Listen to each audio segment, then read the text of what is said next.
Welcome to this short discussion on some of the expanded roles within paramedicine. With the regulation of paramedicine as a profession and registration of paramedics within APRA, it is reasonable to assume that our roles within the healthcare community will expand and grow as we integrate on a professional level. The two professional roles within paramedicine I would like to explore are the retrieval paramedic and the general care paramedic. These roles are known by a variety of titles within the public, private, and defence sectors. However, they all have the same definition, educational requirements, operational outline, and scope of practice. The primary difference between the two roles is that the retrieval paramedics respond to high acuity, critically ill patients requiring transfer to a specialist receiving facility, and general care paramedics respond to low and medium acuity patients within the community who may be managed locally.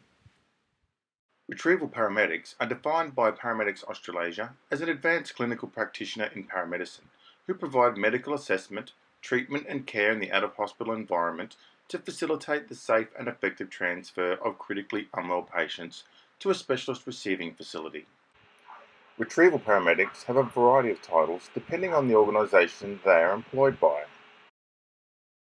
For example, in Victoria they are called a Mobile Intensive Care Ambulance or Microflight Paramedics. Microflight Paramedics are also referred to as Air Ambulance Paramedics. In Queensland, they are referred to as Flight Paramedics or Critical Care Paramedics. Queensland has also introduced a new service called the High Acuity Response Units, or HARU, that respond to major trauma incidents and provide the highest level of medical support on scene currently available in Australia. The Australian Defence Force refer to their retrieval paramedics as aeromedical evacuation medics and operate in peacetime, disasters and conflict situations as directed by their chain of command. These paramedics must already be qualified as intensive care paramedics, complete specialist postgraduate study as a retrieval paramedic, and complete an internship program. The Australian and New Zealand Defence Forces currently use an internally accredited course to qualify for this role. Retrieval paramedics may operate as a single practitioner or as part of a two-person crew working with a medical doctor either from an ambulance on road or on board a rotary or fixed-wing aircraft. Retrieval paramedics respond to critically unwell patients as either a primary response unit or as backup for another primary treating clinician, such as another ambulance crew or a general practitioner. Retrieval paramedics will work with on-site clinicians to make a specialist clinical assessment and implement a patient management plan of often complex and time-critical patients in preparation for safe transfer. General care paramedics are defined by Paramedics Australasia as an advanced clinical practitioner in paramedicine who specialises in facilitating a comprehensive medical history and assessment, initiation of relevant treatment and appropriate referral for low and medium acuity patients in a variety of community and clinical settings with an emphasis on managing a patient in their own environment or context. General care paramedics are also referred to by various titles by the organisations that employ them. The New South Wales Ambulance Service refers to them as extended care paramedics, whose emphasis is on taking care to the patient instead of taking the patient to care. The Queensland equivalent is the Low Acuity Response Units, or LARU, that has been utilised to optimise the use of ambulance services by responding to non-urgent cases that may not need transport to hospital. General care paramedics must be qualified paramedics with postgraduate experience. They must also complete postgraduate studies and an internship that in Australia and New Zealand usually takes the form of internal development programs delivered by their employers. In some services, it is a prerequisite requirement to hold an intensive care paramedic qualification. General care paramedics are required to institute short to medium care plans with appropriate medical referral for low acuity patients. It is anticipated that these practitioners will, in time, be engaged by rural and remote hospitals and healthcare clinics as a part of a multidisciplinary, collaborative team. Although these two roles are very different, they both address a need within the community that traditional ambulance services have not been able to adequately meet. By expanding the paramedic roles in these domains, there is an improvement across the board in efficiency and effectiveness of service to the community. As trauma remains to be the leading cause of death and disability in people aged between 1 and 44 years of age, considerable effort has been made to identify new strategies to improve the clinical care, injury prevention, and the implementation of novel technologies that will continue the improvement of pre-hospital trauma patient care.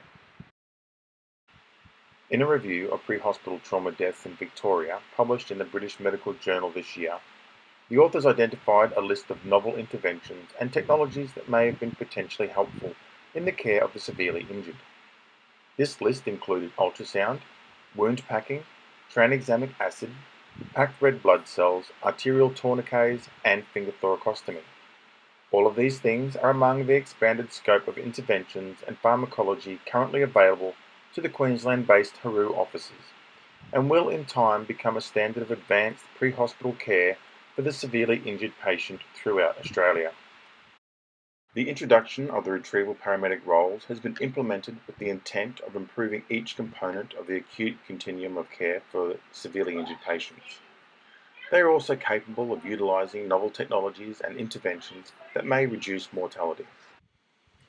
At the other end of the spectrum is the constantly growing demand on the healthcare system for the care of less urgent injuries and chronic illness that is tying up valuable resources meant for the emergency care of the acutely ill and injured. This demand for general care paramedics to treat low acuity patients has emerged due to an increased demand for ambulance services, an ageing population, busy emergency departments, a decrease in GP home visits, and an increase in the professionalisation of paramedics. This emerging model of care is a community-focused extension of the traditional emergency response and transportation paramedic model that has the potential to improve the health and well-being of Australian rural and remote populations. This model of community paramedicine is widely implemented in Canada and the United States of America and is strongly aligned with a public health approach and mobile integrated healthcare.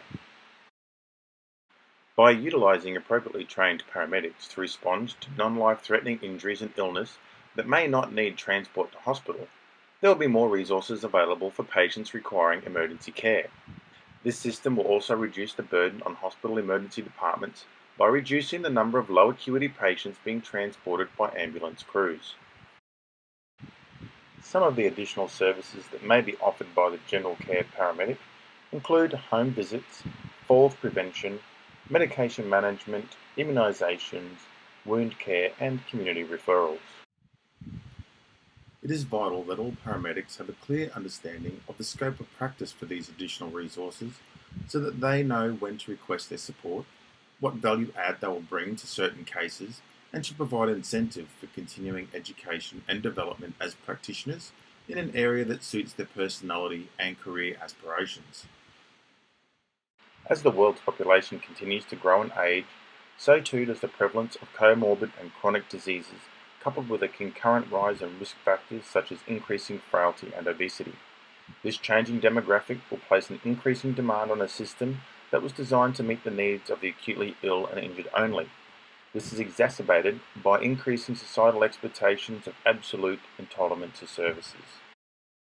In order to mitigate this, there is a requirement to shift care from acute hospitals to the community where patients can be cared for in the most clinically appropriate location, as opposed to the provider-determined one. This shift has created healthcare service gaps that cause an increase in non-emergency cases for pre-hospital emergency systems to deal with. Paramedics are increasingly being recognised as practitioners that can make a significant contribution towards improving the health and well-being of patients beyond the traditional emergency response and transportation roles.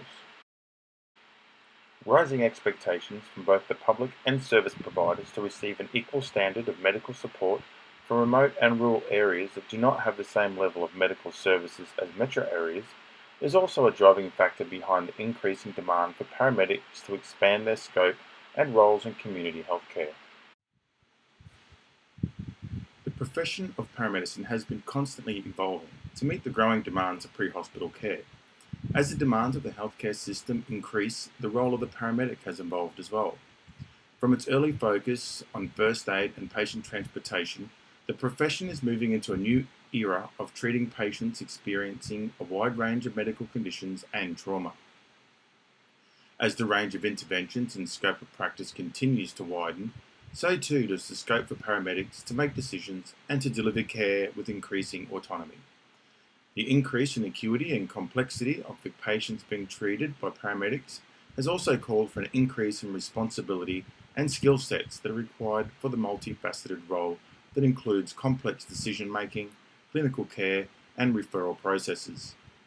In time, paramedics will become an integrated component of the complete healthcare system, providing a level of pre-hospital care that many would consider impossible outside of the controlled environment of a hospital.